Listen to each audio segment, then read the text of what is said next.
Saudara yang kekasih dalam Kristus Yesus Tuhan kita, selamat bertemu kembali dengan kami HKBP Kernolong, HKBP tertua di luar Pulau Sumatera, yang senantiasa setia bersama saudara di dalam renungan malam Salom. Dan untuk memulai renungan ini, kita berdoa. Bapa di sorga, di dalam Yesus Kristus Tuhan kami, terima kasih untuk waktu yang Tuhan berikan bagi kami panjang hari ini untuk melakukan seluruh kegiatan kami. Dan untuk waktu malam ini kami bersama-sama dengan Engkau di dalam firman-Mu. Biarlah Roh-Mu yang mengajar membimbing kami. Di dalam Yesus kami berdoa. Amin. Saudara-saudara yang kekasih dalam Kristus Yesus Tuhan kita, firman Tuhan untuk kita pada hari ini, Selasa 17 Februari 2025, sebagaimana ditetapkan HKBP, kita ambil dari Injil Matius pasal yang ke-9 ayat 35 hingga 36. Demikian firman Tuhan. Demikianlah Yesus berkeliling ke semua kota dan desa. Ia mengajar dalam rumah-rumah ibadat dan memberitakan Injil Kerajaan Sorga, serta menjeranapkan segala penyakit dan kelemahan.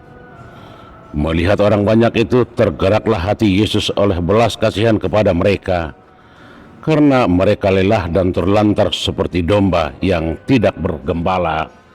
Demikian firman Tuhan. Saudara-saudara, renungan ini bukan sekedar laporan aktivitas Yesus, melainkan sebuah ringkasan teologis tentang siapa Yesus dan bagaimana ia memandang manusia. Yesus berkeliling ke semua kota dan desa. Ini menunjukkan gerak misi yang aktif dan menyeluruh. Ia tidak menunggu orang datang kepadanya, tetapi mendatangi mereka. Kota dan desa melambangkan seluruh spektrum kehidupan. Kota dan desa merupakan pusat dari keramaian dan sebagian adalah pinggiran yang terdidik dan yang sederhana. Injil tidak eksklusif, melainkan menjangkau semua. Pelayanan Yesus bersifat internasional. Ia hadir di tengah realitas konkret masyarakat. Ia mengajar di rumah-rumah ibadat. Ia bertemu dengan orang-orang dari seluruh lapisan masyarakat. Mengajar menunjuk pada pembentukan pemahaman dan pembaharuan cara berpikir atau pengetahuan. Kerajaan Allah tidak hanya dapat dialami secara emosional, tetapi dipahami secara sadar, harus mempunyai dampak pada kehidupan dan pada tindakan sehari-hari. Yesus masuk ke ruang religius manusia, ruang pemahaman iman setiap manusia, setiap insani. Namun secara isi ajarannya menghadirkan perspektif baru tentang Allah sebagai Bapa dan tentang kerajaan sebagai kabar baik. Kerajaan Allah bukan sebagai wilayah geografis, tetapi permintaan Allah berarti kabar baik, memulihkan. Di tengah bangsa yang tertindas oleh penjajahan Romawi dan dibebani oleh legalisme agama yang dilakukan oleh para tokoh-tokoh agama pada zaman itu, kabar tentang Allah yang memerintah dengan belas kasihan menjadi revolusioner. Kerajaan itu hadir dalam pribadi Yesus sendiri. Ia melenyapkan segala penyakit dan kelemahan. Pelayanan Yesus itu utuh, firman dan tindakan, ajaran dan penyembuhan.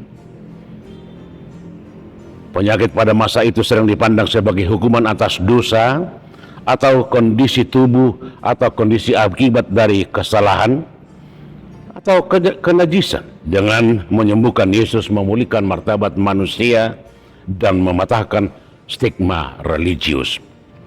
Ketika ia melihat orang banyak, tergeraklah hatinya oleh belas kasihan.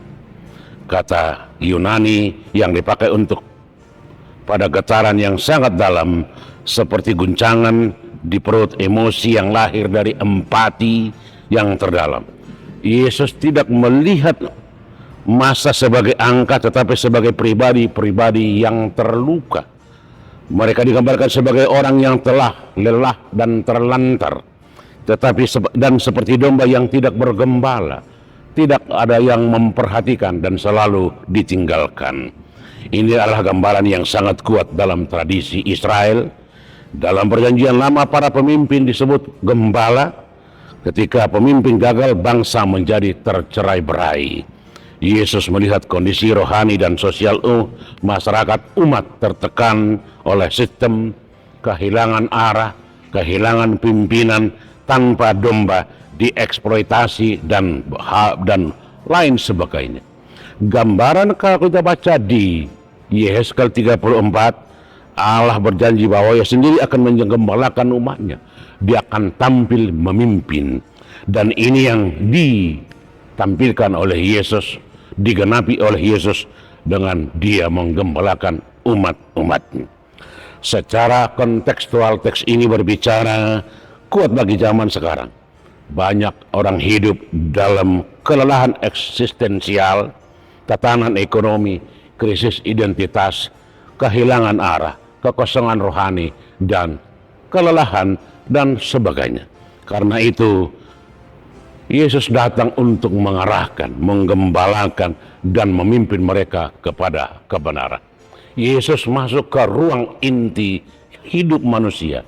Yesus tidak menunggu di rumah-rumah ibadat, tetapi dari rumah ibadat Dia masuk ke kota-kota dan desa. Ini menjadi tantangan bagi gereja masa kini. Gereja bukan hanya berkutat pada gedung, pada tempat, tetapi gereja harus masuk ke tengah-tengah masyarakat. Dengan demikian, orang-orang percaya adalah orang-orang yang senantiasa menampilkan gereja menjadi hadir di tengah-tengah di mana masyarakat berada untuk membantu, mengarahkan, dan memulihkan kehidupan. Amin, kita berdoa. Terpuji Engkau Bapa di dalam Yesus Tuhan kami, karena kami telah menerima anugerah-Mu melalui kehadiran anak-Mu Yesus sebagai juru selamat kami yang hadir dalam kehidupan kami sehari-hari.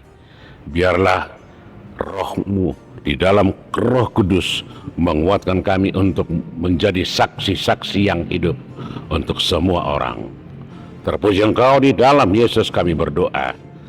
Amin. Anugerah Tuhan kita Yesus Kristus, kasih setia Allah Bapa, dan persekutuan dengan Roh Kudus kiranya menyertai saudara-saudara sekalian.